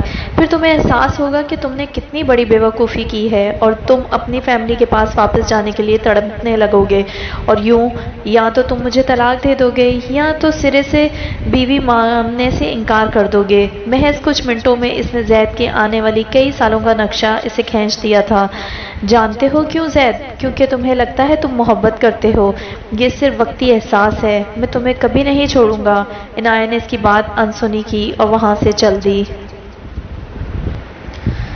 وہ اپنے کمرے میں بیٹھا بیڈ پر ڈاکیومنٹس پھیلائے ہوئے تھا جب اس کے دروازے پر نوک ہوا۔ کم ان۔ اپنے کام میں مصروف و اندر آنے کی اجازت دینے لگا۔ زید نے اس کے کمرے میں داخل ہو کر دروازہ بند کر دیا۔ بھائی آپ مصروف ہیں تو میں بعد میں آ جاؤں گا، وہ اسے مصروف خیال کرتے ہوئے کہنے لگا۔ ارے نہیں، آؤ بیٹھو، ویسے بھی مجھے تم سے کچھ بات کرنی ہے۔ وہ زیغم کی بات سن کر سامنے صوفے پر بیٹھ گیا۔ جی کہیں بھائی۔ نہیں پہلے تم بتاؤ میری یاد کیسے آئی آج؟ اس کی بات پر وہ چھت کو گھورنے لگا اور پھر ہمت کر کے اپنی بات کہنے لگا۔ بھائی میں کس لڑکی کو پسند کرتا ہوں۔ لیپ ٹاپ پر چلتے اس کے ہاتھ ایک دم رکے۔ زیغم نے اسے ایک طرف رکھا اور اب مکمل طور پر زید کی طرف متوجہ ہو گیا۔ کون ہے وہ؟ ہے ایک بس۔ کیا کرتی ہے؟ وہ جان بوجھ کر انجان بن رہا تھا۔ ڈانسر ہے، ڈانس ٹیچر چھوٹے بچوں کی۔ زید کچھ توقف کے بعد کہنے لگا۔ اوہ بھائی میں اس سے شادی کرنا چاہتا ہوں، پلیز اس کے بغیر نہیں رہ پاؤں گا۔ زید میرے بھائی، مجھے تمہاری خوشی عزیز ہے، تم اس سے کہو کہ ہم اس سے ملنا چاہتے ہیں اور میں امی سے بات کر لوں گا۔ وہ اس کے کندھے تھام کر مسکراتے ہوئے کہنے لگے، کیا سچ بھائی؟ اسے تو یقین نہیں آ رہا تھا کہ یہ سب اتنا آسان تھا۔ ہاں بالکل، بھلا میں کبھی تمہاری خوشی میں خوش نہیں ہوا؟ نہیں بھائی، ایسی بات نہیں، آپ بہت اچھے ہیں۔ وہ اس کے بغل گیر ہو گیا تو زیغم اس کی کمر تھپکنے لگا۔ میں تو کہتا ہوں آپ بھی اب عروج بھابھی سے شادی کر لیں، کب تک انہیں انتظار کرائیں گے؟ بوڑھے ہونے لگے ہیں اب آپ۔ وہ شرارت سے اسے اس کی منگیتر کا نام لے کر کہنے لگا تو وہ مسکرا پڑا۔ میری شادی کی فکر مت کرو، وہ اس کے سر پر پیار دیتا کہنے لگا۔ زید ایک بار پھر اس کے گلے ملا اور خوش ہوتا ہوا چل دیا، جبکہ زیغم ریلنگ سے ٹیک لگا کر کھڑا ہو گیا اور کچھ سوچتے ہوئے لان میں دیکھنے لگا۔ کچھ دیر بعد وہ اپنے وکیل کو کال ملانے لگا۔ وہ ایک بازو صوفے کی پشت پر ٹکائے نظروں کے سامنے موجود لڑکی کو دیکھ رہا تھا، جبکہ دوسرے ہاتھ کی انگلیوں سے اپنے ہونٹ چھو رہا تھا۔ رقص ختم ہونے کے باوجود بھی وہ وہیں بیٹھا تھا۔ مسٹر زیغم میرے ساتھ آئیے پلیز۔ وہ کھڑا ہوا اور اپنے کوٹ کو پکڑ کر اسے بند کرنے لگا اور پھر مینیجر کے پیچھے چل دیا۔ انا، تم سے پھر کوئی ملنے آیا ہے؟ یہ تو اب روز کی کہانی بن گئی ہے۔ وہ آنکھیں گھما کر رہ گئی۔ کیا کرتی ہو؟ اتنے بلاوے آتے ہیں؟ تالیاں طنزی انداز میں کہنے لگی۔ وہ اسے گھورتی ہوئی باہر چل دی۔ منع کرنے کے باوجود وہ پھر سے آ گیا تھا۔ وہ غصے میں کمرے میں داخل ہوئی اور دروازہ بند کیا۔ کوئی شخص اس کی طرف پش کر کے کھڑا تھا اور دروازے کی آواز پہ پلٹا۔ وہ زید تو نہیں تھا؟ عنایہ نے اسے پیروں سے سر تک دیکھا۔ وہ لمبے قد کا حامل شخص تھا، چوڑا سینہ اور روبدار شخصیت، جو کہ وہ اس کے چہرے سے ہی جان پا رہی تھی۔ عنایہ نے اپنے پیشے کے مطابق چہرے پر جھوٹی مسکان سجائی۔ ہیلو۔ زیغم نے اپنے سامنے کھڑی چست لباس پہنے لڑکی کو سرتاپا حقارت سے دیکھا۔ اس کا دل کیا تھا وہ اس کی گردن کو اپنے ہاتھ میں لے کر توڑ ڈالے۔ عنایہ نے اس کی حقارت بھری نظر کو خود پر بخوبی محسوس کیا۔ وہ دوسروں کی طرح اسے غلیظ نظروں سے نہیں دیکھ رہا تھا، اس کی آنکھوں میں اس کے لیے نفرت تھی۔ وہ پلٹا اور صوفے پر کس شاہانہ انداز سے جا بیٹھا اور اسے بھی سامنے بیٹھنے کا اشارہ کیا۔ عنایہ کے چہرے سے وہ جھوٹی مسکان بھی اب کہیں غائب ہو چکی تھی۔ اگر وہ اسے حقیر سمجھتا تھا تو عنایت کو بھی وہ ایک آنکھ نہ بھایا۔ مجھے تمہید باندھنے کی ضرورت نہیں، نہ ہی عادت ہے، اور نہ ہی میرے پاس فالتو وقت ہے، اس لیے مدعے پر آؤں گا۔ ان کے بیٹھتے ہی وہ شروع ہوا۔ اس کی آواز مضبوط اور انداز میں مغروریت جھلکتی تھی۔ عنایہ کی پیشانی پہ بل پڑ گئے۔ اس کی چھٹی حس کچھ غلط ہونے کا خدشہ ظاہر کر رہی تھی۔ میرا بھائی زید تم سے شادی کرنا چاہتا ہے اور میں ایسا نہیں چاہتا۔ اوہ، تو وہ زید کا بھائی تھا۔ وہ سوچ کر رہ گئی۔ اسے زید میں کبھی کوئی دلچسپی نہیں تھی۔ وہ اس کا ہمدرد تھا اور وہ اس کی شکر گزار تھی، اس لیے اس سے زیادہ کچھ نہیں۔ لیکن یہ بات وہ اسے بتانے والی نہیں تھی جو اسے خود سے حقیر جانے۔ تو عنایہ بھی دو بدو بولی۔ اس کے انداز پر زیغم اپنی مٹھیاں بھینچ گیا، لیکن پھر اپنے اعصاب ڈھیلے چھوڑنے لگا۔ زندگی کے نشیب و فریب نے اسے بہت کچھ سکھایا تھا اور وہ اپنا مطلب نکالنے کے لیے ٹیڑھے راستے اختیار کرنا بھی جانتا تھا۔ تو یہاں صرف وہی ہوتا ہے جو میں چاہتا ہوں۔ بہتر ہے تم میرے بھائی سے دور رہو۔ آنکھوں میں شرارے لیے وہ سامنے بیٹھی اس بے حیا لڑکی کو دیکھ رہا تھا، جس کی خود کی تو کوئی عزت نہ تھی۔ نہ جانے اس کے بھائی کی طرح کتنوں کو بیوقوف بنا چکی تھی۔ اگر وہ اپنی عزت داؤ پر لگا کر یہ کام کر سکتی تھی، مقابل کو بھی جھیل سکتی تھی۔ کیا ہے کہ آپ کا بھائی مجھے بہت چاہتا ہے اور میں بھی اسے کسی قیمت پر نہیں چھوڑوں گی۔ وہ ایک ایک لفظ چبا چبا کر ادا کرتی وہاں سے اٹھ کھڑی ہوئی۔ Sit down. اس کی دھاڑ پورے کمرے میں گونجی تھی اور ایک لمحے کے لیے وہ لرز اٹھی تھی، آنکھوں میں خوف لیے اسے دیکھنے لگی۔ میری بات ابھی مکمل نہیں ہوئی، سو سٹ ڈاؤن، وہ اسی مغرور انداز میں کہنے لگا۔ عنایہ کا دل اب تیزی سے دھڑکنے لگا تھا۔ وہ کسی کو اپنا دشمن بنانے کی پوزیشن میں نہیں تھی، سو بیٹھ گئی۔ میں اچھے سے جانتا ہوں تم جیسی لڑکیوں کی قیمت۔ وہ اسے پھر سے انہی نگاہوں سے دیکھنے لگا تو وہ اپنا چہرہ موڑ گئی۔ 6 کنال پر محیط بنگلہ، 3 امپورٹڈ گاڑیاں، تمہاری کینسر سے مرتی ہوئی ماں کا مکمل علاج۔ اس کی باتوں اور معلومات پر عنایہ کا سانس رکنے لگا اور آنکھیں پھیلنے لگیں۔ وہی مقابل کے چہرے پر ایک تمسخرانہ مسکراہٹ پھیلنے لگی۔ اس کے علاوہ 2 کروڑ کیش، قیمتی زیورات اور بھی جو تم چاہو۔ یہ کہتے ہوئے ٹیبل پر پڑی فائل وہ اس کی طرف بڑھانے لگا، جس پر پہلے اس کی نظر بھی نہ گئی تھی۔ ہر چیز تمہاری ہوگی، مگر بدلے میں میرے بھائی کو چھوڑنا ہوگا۔ اس کی آفر نے عنایہ کو سوچنے پر مجبور کر دیا۔ اس سب سے وہ اپنی زندگی سنوار سکتی تھی۔ مقابل اپنی فتح پر سہولت سے ٹیک لگاتا بیٹھ گیا۔ جانتا تھا کہ وہ جیت چکا ہے۔ وہ اب سامنے پڑی فائل کی طرف ہاتھ بڑھانے لگی، لیکن اس سے پہلے مقابل نے فائل پر اپنا ہاتھ رکھ کر اسے اٹھانے سے روک دیا۔ لیکن میری ایک شرط ہے۔ عنایہ کو اب کچھ غلط ہونے کا احساس شدت سے ہو رہا تھا۔ تمہیں مجھ سے شادی کرنا ہوگی، کانٹریکٹ میرج آف کورس، وہ اسے جتاتی نظروں سے کہنے لگا، انداز وہی شاہانہ۔ عنایہ تو ابھی تک اپنی حواس سنبھال نہیں پائی تھی۔ یہ سب تو مجھے زید سے بھی مل سکتا ہے۔ اسے محبت جیسی چیزوں پر یقین نہیں تھا، لیکن وہ جاننا چاہتی تھی کہ مقابل اپنی بات منوانے کے لیے کہاں تک جا سکتا ہے۔ وہ یکدم کھڑا ہوا اور اس کی طرف بڑھا، دونوں ہاتھ اس کے گرد صوفے پر ٹکا دیے اور اس پر جھک گیا۔ عنایہ نے اپنا وجود اس کی قید میں پایا تو حلق تر کرنے لگی۔ اس کی نظروں میں اس کے لیے نفرت تھی۔ وہ اسے اپنے بھائی سے دور کرنا چاہتا تھا، اور خود شادی، آخر یہ سب کیا تھا؟ تو میں تمہیں چٹکی بجاتے مسل کر رکھ دوں گا عنایہ یاسر۔ اس کی سانس پھر سے رکی تھی۔ وہ شخص اس کا پورا نام جانتا تھا، جبکہ یہاں سب اسے انا کے نام سے جانتے تھے۔ اور تمہاری کمزور ماں، سوچنے دو، ان کے ساتھ تو جانوروں سے بدتر۔ زبان سنبھال کے، وہ جیسے ہی غصے میں بولی، اس نے اس کے جبڑا دبوچ لیا۔ تمہارے پاس دو راستے ہیں، میری آفر قبول کرو اور کانٹریکٹ میرج بھی۔ تمہیں کیا لگتا ہے میں تمہیں سب دے کر دھوکے کے لیے آزاد کر دوں گا؟ اور دوسرا راستہ تم جاننا نہیں چاہو گی؟ وہ لہو ہوتی آنکھیں پھاڑ کر اسے دیکھ کہنے لگا، کل رات تک کا وقت ہے تمہارے پاس، اس فائل کو غور سے پڑھو۔ اس نے اپنی پکڑ مزید سخت کی تو وہ تلملا اٹھی۔ اسے لگا جیسے ابھی اس کا جبڑا ٹوٹ جائے گا۔ اور میرے بھائی سے فاصلہ اختیار کرو۔ اس نے جھٹکے سے عنایہ کو چھوڑا اور سہولت سے دروازے کی طرف چل دیا۔ وہیں عنایہ نے تیزی سے سانس لیا اور پھر اپنے ہاتھ منہ پر رکھ لیے، جس میں بے حد تکلیف ہو رہی تھی۔ دروازہ زور سے بند ہوا اور وہ ایک دم اچھل پڑی، پھر آنکھیں بند کر کے اپنی تیز دھڑکن درست کرنے لگی۔ وہ سارا دن اپنی ماں کو دیکھتی کچھ سوچتی رہی۔ اس کے ہاتھ میں وہ فائل موجود تھی۔ وہ کئی بار اسے پڑھنے کے لیے کوشش کر چکی تھی، لیکن اس میں موجود دستاویزات انگلش میں تھے اور وہ صرف میٹرک پاس۔ ان لفظوں کو سمجھنا اس کے لیے مشکل ہو رہا تھا۔ وہ اسے بتا سکتی تھی کہ اسے اس کے بھائی میں کوئی دلچسپی نہیں، پھر ایسا کیوں نہ کیا؟ شاید اس کی آفر تھی ہی ایسی کہ لاشعوری طور پر وہ بھی نہ بتا پائی۔ مادی چیزوں کے ساتھ ساتھ ایک بہت اہم چیز جو اسے اس معاہدے سے حاصل ہو سکتی تھی تو عزت اور عہدہ تھا، اس کی بیوی ہونے کا عہدہ۔ لالچ اس کے دل میں گھر کرنے لگا۔ اس نے ایک دم سر جھٹکا۔ وہ شادی نہیں، بربادی ہوتی۔ اس نے اس فائل کو گھورا اور پھر سائڈ پر رکھ کر اپنی ماں کے پاس چلی گئی۔ اپنی کمزور ماں کو دیکھا تو جیسے سارے خدشے دور ہو گئے۔ اسے اتنا بہترین موقع کبھی نہ ملتا۔ ساری زندگی تو وہ یہ رقص کرنے سے رہی تھی، اور اس کی امی کی طبیعت بھی بگڑتی جا رہی تھی۔ اگر انہیں کچھ ہو جاتا تو وہ کہاں جاتی؟ اگر میں یہ معاہدہ کر لوں تو کوئی ہمیں لاوارث نہیں کہے گا، سب ہماری عزت کریں گے۔ وہ اب خود سے مخاطب تھی۔ اس نے اپنی ماں کا مرجھایا ہوا چہرہ دیکھا اور ان کے سر پر ہاتھ پھیرنے لگی۔ کینسر کے باعث ان کے سر پر کوئی بال نہ رہا تھا۔ وہ کتنے سکون سے سو رہی تھی۔ ان کے رخسار پر بوسہ لیا اور کچھ فیصلہ کر کے اٹھ گئی۔ وہ شریف اور باحیا نہیں تھی، کیونکہ اس نے ویسا راستہ اختیار نہیں کیا تھا۔ کوئی بھی اسے باحیا نہیں کہہ سکتا تھا، لیکن یہی لوگ اس کی حیا کو قائم رکھنے کے لیے مدد کو نہیں بلکہ اسے نوچ لینے کے لیے بڑھتے تھے۔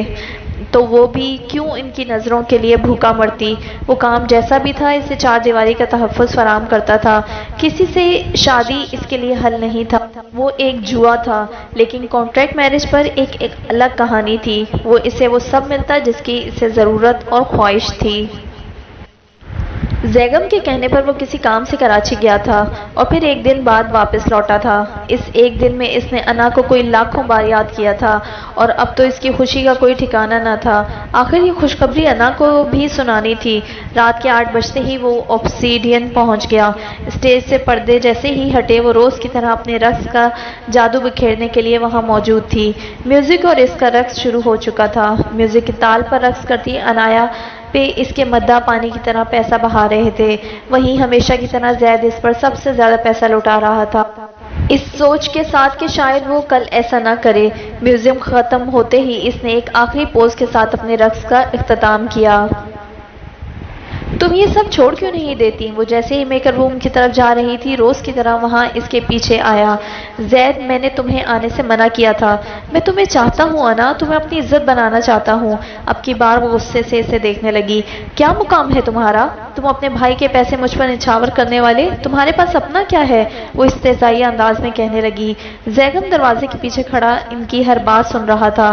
اس کے چہرے پر ایک طنزیہ مسکراہٹ پھیل گئی اور پھر وہاں سے ہٹ گیا۔ زید کو تو اپنی سماعت پر یقین نہیں آ رہا تھا۔ یہ اس کی انا ہی تھی نا، یا پھر شاید وہی اسے اپنی سمجھنے لگا تھا۔ میرے گھر میں سب راضی ہیں ہماری شادی کے لیے، اس نے اس کی بات نظر انداز کر کے کہا۔ انایا کچھ قدم اٹھاتی اس کے سامنے آ کھڑی ہوئی۔ مجھے بتاؤ زید، کیا وہ جانتے ہیں کہ میں کلب میں ناچتی ہوں؟ کیا وہ جانتے ہیں کہ میں لوگوں کے ساتھ ان کے بیٹے کا دل بھی بہلاتی ہوں؟ اس کی باتوں پر وہ نظریں چرا گیا۔ جب مجھے فرق نہیں پڑتا تو کسی کو اس سے کیا؟ ابھی نہیں پڑتا، بعد میں ضرور پڑے گا۔ انا اپنی ضد چھوڑ دو۔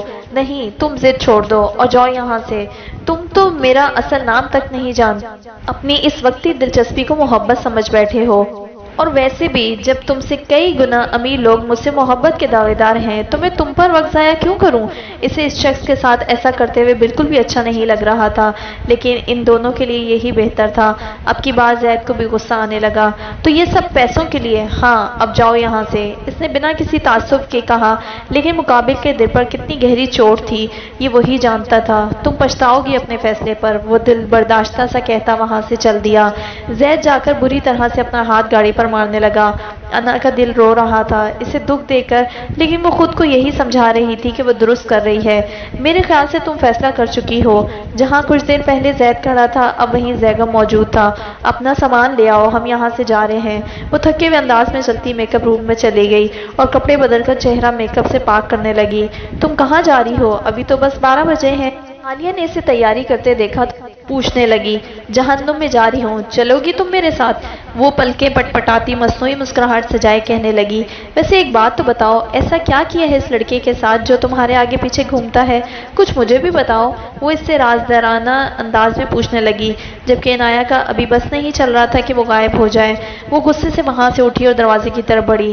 تالیہ کی اگلی بات سن کر اس کا چہرہ غصے سے سرخ ہو گیا، جبکہ وہاں موجود سب اس پر ہنسنے لگیں۔ وہ سب ہنسنے میں مصروف تھی جب وہ پلٹی اور قریب کھڑی تالیہ کے منہ پر ایک زوردار مکہ رسید کیا۔ وہ اپنے چہرے پر ہاتھ رکھ کر ایک دم چیختی اس سے دور ہٹی۔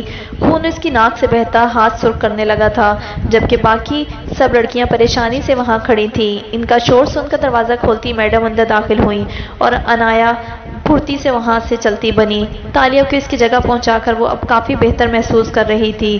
بیگ اپنے کندھے پر لٹکائے وہ پچھلے دروازے سے پارکنگ میں آئی۔ زیگم گاڑی سے ٹیک لگائے کھڑا تھا، اسے نفرت بھری نظروں سے دیکھتا ڈرائیونگ سیٹ پر بیٹھ گیا تو وہ بھی اس کے ساتھ والی سیٹ پر آ بیٹھی۔ وہ بار بار اپنے فیصلے پر نظر ثانی کر رہی تھی، کہیں وہ کوئی غلط قدم تو نہیں اٹھا رہی۔ یہی سوچ سوچ کر اس کی حالت خراب ہونے لگی۔ سارا سفر بھی انہوں نے خاموشی میں طے کیا تھا۔ زیگم نے گاڑی ایک عالیشان بلڈنگ کے سامنے لا کر روک دی اور پھر خود گاڑی سے نکل گیا۔ وہ کڑواہٹ خود میں اتارتی اس کی تقلید میں اتر گئی۔ بلڈنگ کم از کم 12 منزلہ تھی۔ وہ گردن اکڑا کر اسے دیکھنے لگی۔ جیسے وہ اس کے اندر داخل ہونے لگا، عنایہ بھی تیز تیز قدم اٹھاتی اس کے پیچھے چل دی۔ اس نے پوچھا بھی نہ تھا کہ وہ کہاں جا رہے ہیں، نہ اس نے بتایا تھا، اور اب اسے اپنی اس بے وقوفی پر غصہ آ رہا تھا۔ یہ کون سی جگہ ہے اور ہم یہاں کیوں آئے ہیں؟ وہ اس کے قدم کے ساتھ قدم ملانے لگی۔ آفس ہے، دوسروں کی طرح تمہیں کسی ہوٹل روم میں نہیں لے جا رہا۔ اس کے لہجہ اور نگاہیں دونوں زہریلی تھیں، اور اس سے بھی زیادہ زہریلی اس کی بات تھی۔ اس کے تو مانو سر پر لگی تلووں پر بھوجی۔ لگتا ہے تمہیں ان کاموں کا کافی تجربہ ہے، وہ سرد انداز اپناتی کہنے لگی۔ زیگم کے قدم وہیں رک گئے اور اس لڑکی کو قاتلانہ نگاہوں سے دیکھنے لگا۔ اسے کلائی سے پکڑ کر لفٹ میں کھینچا۔ وہاں پہلے سے کوئی آدمی کھڑا تھا۔ اترو۔ اس کی نگاہیں عنایہ پر مرکوز رکھے اس شخص سے مخاطب تھا۔ جی سر، مجھے کچھ کہا؟ میں نے کہا اترو لفٹ سے۔ اس کی دھار پر وہ شخص اپنی فائل سنبھالتا لفٹ سے اتر گیا۔ زیگم نے جلدی سے اوپری منزل کا بٹن دبایا۔ عنایہ کی کلائی ابھی بھی اس کی گرفت میں تھی اور اس کی پکڑ سے اسے تکلیف ہو رہی تھی۔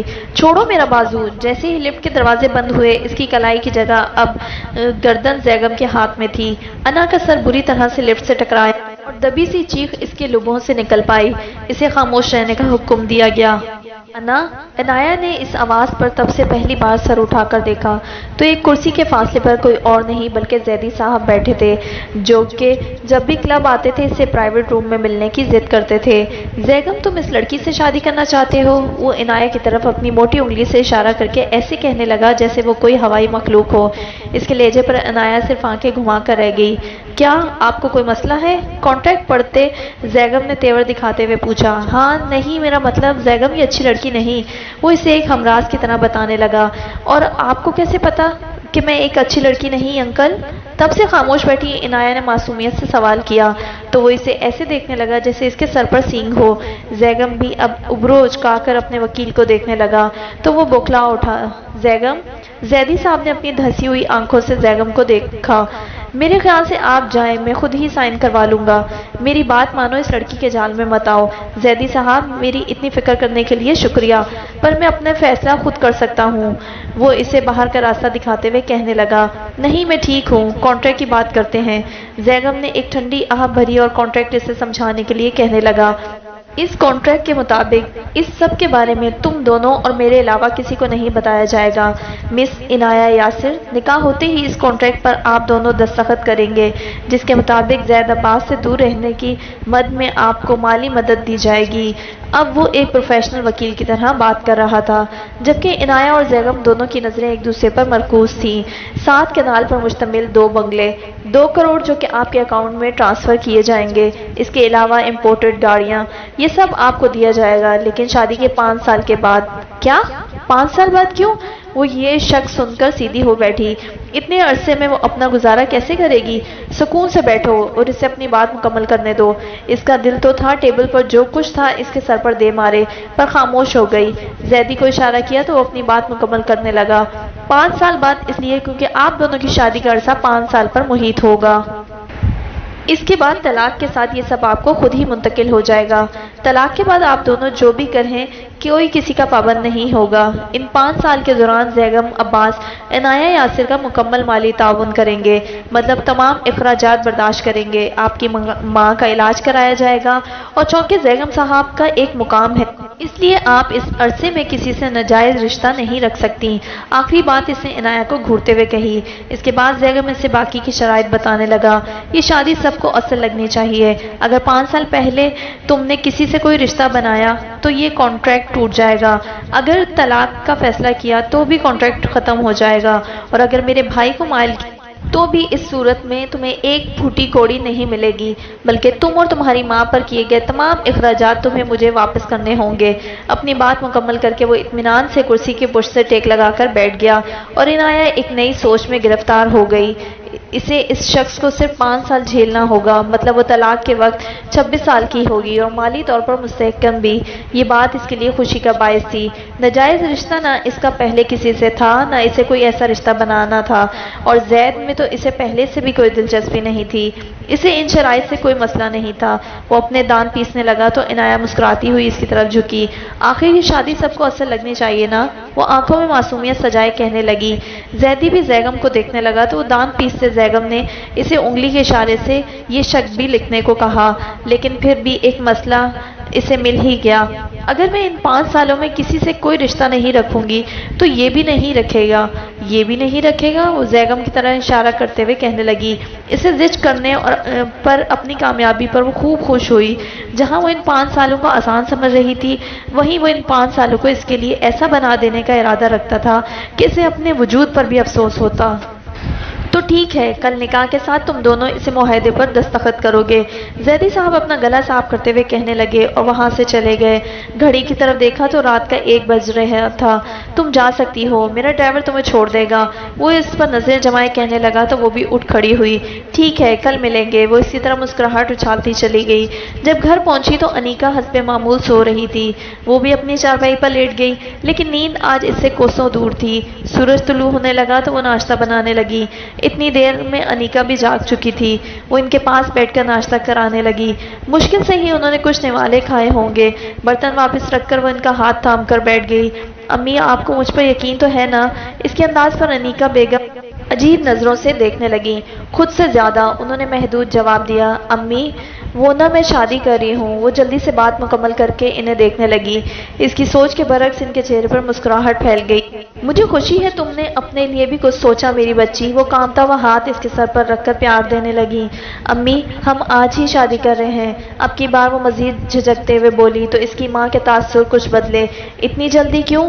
بس امی، میں اب مزید یہ کام نہیں کرنا چاہتی۔ اس نے بیشتر وجوہات میں سے ایک وجہ بتائی۔ تو کیوں کرتی ہو؟ مت کرو۔ اس کا لہجہ تھوڑا سخت ہوا۔ امی گھر کا کرایہ، بل اور خوراک اور دوائیاں وہ بہت مہنگی ہیں، وہ اپنے ناخن دیکھتے ہوئے کہنے لگی۔ پر اب سب ٹھیک ہو جائے گا، اس نے مجھ سے آپ کا علاج کروانے کا وعدہ کیا ہے۔ اب کی بار انیکا کا ماتھا ٹھنکا، کہیں یہ سب تم میری وجہ سے تو نہیں کر رہی؟ انہیں لگا کہ کہیں وہ کسی بوڑھے یا کسی سے دوسری شادی تو نہیں کرنے جا رہی۔ نہیں امی، میں یہ ہم دونوں کے لیے کر رہی ہوں۔ لیکن عنایا پلیز امی مجھ پر بھروسہ رکھیں۔ وہ ان کے ہاتھ پہ پکڑ مضبوط کرتے ہوئے کہنے لگی تو وہ بھی خاموش ہو گئیں اور اس کے لیے دعا کرنے لگیں۔ شام کا وقت تھا جب وہ اپنے پرانے سے موبائل پر موجود جویریہ سے بات کر رہی تھی۔ اس کے شوہر کے گھر والوں نے جویریہ کو اپنانے سے انکار کر دیا تھا اور وہ اس وقت ایک کرائے کے گھر میں رہ رہے تھے اور اس کا شوہر کام کی تلاش میں تھا، لیکن اس سب کے باوجود وہ خوش لگ رہی تھی۔ اس کا قصہ ویسے بھی عنایا جیسا نہیں تھا، بلکہ جویریہ کا باپ جو کہ ایک شرابی تھا، پیسوں کی لالچ میں زبردستی اس سے یہ سب کرواتا تھا اور وہ اپنے چھوٹے بہن بھائیوں کے لیے یہ سب کرتی رہی، لیکن اب وہ اس سے تھک چکی تھی اور اس کی نظر میں شادی وہ واحد حل تھا جس سے وہ فرار حاصل کر سکے۔ عنایا نے تو اسے کئی بار اپنے گھر آنے کا کہا تھا، لیکن وہ نہیں مانی۔ جویریہ تم خوش تو ہو نا؟ عنایا میں بہت خوش ہوں، مجھے معلوم تھا کہ ہمیں مشکلات آئیں گی، لیکن میں مطمئن ہوں۔ یہ تو اچھی بات ہے۔ ایک دم دروازہ زور سے بجا تو وہ اچھل کر رہ گئی۔ سنو جویریہ، میں بعد میں بات کرتی ہوں۔ خداحافظ کہتے ہوئے وہ دروازے کی طرف بڑھی۔ دروازے کے پار گرے پینٹ کوٹ میں ملبوس زیغم اس جگہ کو حیرت سے دیکھ رہا تھا۔ تم یہاں کیا کر رہے ہو؟ اس کے سوال کا جواب دینے کی جگہ اس نے دوسری گاڑی کی طرف اشارہ کیا تو اس میں سے زیدی کے علاوہ مولوی صاحب بھی اترنے لگے۔ کیا اب ہم یہیں کھڑے رہیں؟ وہ کن اکھیوں سے اسے دیکھتا کہنے لگا تو وہ اپنی حیرت سے باہر نکلی۔ دو اور لوگ جنہیں وہ نہیں جانتی تھی کچھ گفٹس لیے اندر داخل ہوئے۔ یہ سب کیا ہے؟ اس نے ایک بار پھر پوچھا۔ یہ مولوی صاحب ہیں جو ہمارا نکاح پڑھوائیں گے، وہ اس کی عقل پر ماتم کرتا کہنے لگا تو اس کی آنکھیں مزید پھیل گئیں۔ یہاں پہ؟ عنایا کون ہے؟ ان کی آواز سن کر انیکا بیگم پوچھنے لگی تو زیغم کمرے کی طرف بڑھنے لگا۔ رکو، کہاں جا رہے ہو تم؟ اسے اس شخص پر غصہ آنے لگا جو کہ اس کی جگہ ایسے پھر رہا تھا جیسے وہ اس کی ملکیت ہو۔ کمرے کے دروازے میں لٹکتا پردہ اٹھاتا وہ اندر داخل ہوا۔ وہاں ایک کمزور عورت چارپائی پر بیٹھی تھی، چہرہ جھریوں سے بھرا ہوا تھا اور سر پر کوئی بال نہ تھا۔ وہ یقیناً عنایا کی والدہ تھی۔ ان کا حال دیکھ کر اسے تب سے پہلی بار ان دونوں پر ترس آیا تھا۔ وہ جو اس کی ماں پر اپنا احسان جتانے کی نیت سے آیا تھا اب اس ارادے کو ترک کر گیا اور چہرے پر ایک نرم مسکراہٹ سجائے سلام کرنے لگا۔ عنایا اس کے پیچھے کھڑی اس کے سر کی پشت گھور رہی تھی۔ اسے وہ شخص زہر سے بھی کڑوا لگتا تھا۔ میں زیغم عباس ہوں، آپ سے عنایا کا ہاتھ مانگنے آیا ہوں، وہ ان کے قریب آتا تہذیب سے کہنے لگا۔ دروازے میں کھڑی عنایا جہاں حیرت کا مجسمہ بنے کھڑی تھی وہیں انیکا بیگم کی آنکھوں میں آنسو آ گئے۔ اسے وہ شخص ہر لحاظ سے اپنی بیٹی کے لیے بھایا تھا۔ مجھے خوشی ہے کہ آپ نے میری بیٹی کو پسند کیا اور اس نیک کام کے لیے مجھ سے اجازت چاہی، وہ عنایا کو محبت سے دیکھتی کہنے لگی۔ وہ لمحات خوبصورت اور سحر انگیز ہوتے ہیں اگر واقعی وہ ایک دوسرے کو پسند کرتے ہوتے، لیکن انیکا کی باتیں سن کر اس کی آنکھیں بھی نم ہو گئیں۔ لیکن اگلے ہی لمحے زیغم کے چہرے پر پھیلی طنزیہ مسکراہٹ دیکھ کر اس نے اپنا آپ پھر سے مضبوط کیا۔ اگر آپ اجازت دیں تو میں نکاح خواہاں اور گواہان کو یہاں بلوا لوں تاکہ آپ کو کوئی مسئلہ نہ ہو۔ اس نے تو تابعداری کی حد کر دی تھی۔ وہ تو محض آنکھیں گھما کر رہ گئی۔ جی کیوں نہیں، اس کی والدہ اپنے آنسو صاف کرتے ہوئے کہنے لگی۔ اگر وہ صحت مند ہوتی تو شاید یہ سب کبھی قبول نہیں کرتی، لیکن ان کی بیٹی نے اپنے لیے مشکل راستہ چن لیا تھا اور وہ صبر کرنے والی عورت تھی۔ گواہوں اور نکاح خواہاں کے ساتھ اس کے لیے لائے گئے تحائف بھی کمرے میں لائے گئے۔ زیغم کے حکم پر اس وقت وہ خاموشی سے اس کے لائے گئے کپڑے پہن کر تیار ہو آئی۔ ہلکے لیکن نفاست سے کام والے کپڑے پہن کر بھی وہ مسکرا پڑی۔ اس زیغم سے اس کی ماں کے سامنے ایسے رویے کی توقع نہیں تھی۔ شاید وہ اتنا بھی برا نہیں تھا یا شاید اس کی نیت بھی اچھی تھی، لیکن طریقہ عنایا کی طرح غلط تھا۔ جو بھی تھا اس کی امی خوش تھیں اور ابھی کے لیے یہی کافی تھا۔ پہلے ان دونوں نے زیدی کی نگرانی میں شادی کے معاہدے پر دستخط کیے اور پھر نکاح نامے پر۔ سب کے ہاتھ ان کی دائمی خوشیوں کے لیے بلند تھے، لیکن ان کی قسمت میں کیا ہونا تھا اس کا فیصلہ تو صرف اس ہستی کا تھا جو سب پر قادر ہے۔ یار تم نے اچانک یہ شادی کا فیصلہ کیوں کیا؟ آنٹی بھی نہیں جانتی؟ اس کے دوست جنہیں وہ گاڑی کے پاس کھڑا کر رہا تھا آخر سوالات کرنے لگے۔ سب کچھ اچانک ہوا، مجھے وہ پسند آ گئی اور اس کی والدہ کو تم دیکھ چکے ہو کہ کتنی کمزور ہیں۔ عروج سے منگنی توڑنا اور امی کو راضی کر کے رشتے کے لیے بھیجنا، اس سب میں بہت وقت لگتا جس کی عنایا کی والدہ کے پاس شاید مہلت نہیں، لیکن مجھے تو لگا تھا کہ تم عروج کو چاہتے ہو۔ اب سوال اس کے دوسرے دوست نے کیا۔ زیغم نے بمشکل اپنے تاثرات کو قابو کیا۔ اگر ایسا ہوتا تو میں عنایا سے شادی نہیں کرتا۔ اب تم لوگ جاؤ، کل ملیں گے۔ ٹھیک ہے زیغم، اپنا خیال رکھنا۔ وہ دونوں اسے الوداع کہتے اپنی گاڑی میں بیٹھے اور چل دیے۔ زیدی بھی نکاح خواں کے ساتھ جا چکا تھا تو اب وہاں وہ اکیلا رہ گیا۔